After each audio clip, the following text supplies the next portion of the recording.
Uhulumende wephondo laKwaZulu-Natal utyumbe iqela elibandakanya amalungu esigqeba sawo ukuba angenelele kusombululeni ingxubakaxaka ejongene nobunkokheli bebandla lakwaShembe sekuphele iminyaka ingunomji malunga nolawulo lweli bandla. Ibandla iNazareth Baptist Church elinye lamabandla amakhulu eNingizimu Afrika elinabalandeli abangalinganiselwa ku-5 million.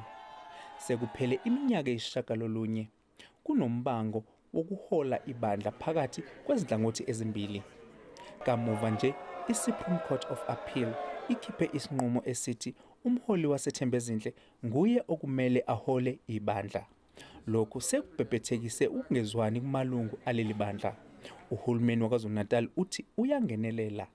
Njengohulumeni nathi sizozama ukuxoxisana nenhlaka zonke ezithintekayo udabini ngenhloso yokuthi sikwazi ukubonisana ukuthi court judgment yakhona implementeke ngokuthula futhi ngenhloso yokuqinisekisa ukuthi kuba khona ubumbano nobunye kuba bonke abantu abakhonza kwaShembe. Uhulumeni uthi unezinhlelo zokulekelela iRichards Bay Minerals ukuze ikwazi ukubuye ihwebe. Le nkampani engaphansi kweRio Tinto South Africa iqashe abantu abaningi kulesifundazwe nebisabisa ngokuvala ngemuva kokuba nembango phakathi kwezisebenzi. Njengamanje siseyinhlelweni nenkampani ukuthi bavule.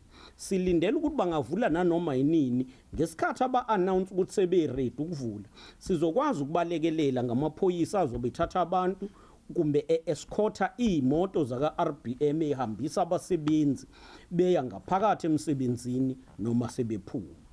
uZikalala uthi uhulumeni uyakujabulela ukubona ushintsho komasipala waseThekwini kanye noSemsunduzi njengoba bashintsha ubuholi ngo-Agasti. Uthi labo masipala bobabini bakhombisa ushintsho esimweni sezimali kanti kunozinzo. Londe Radebe, SABC News, eThekwini.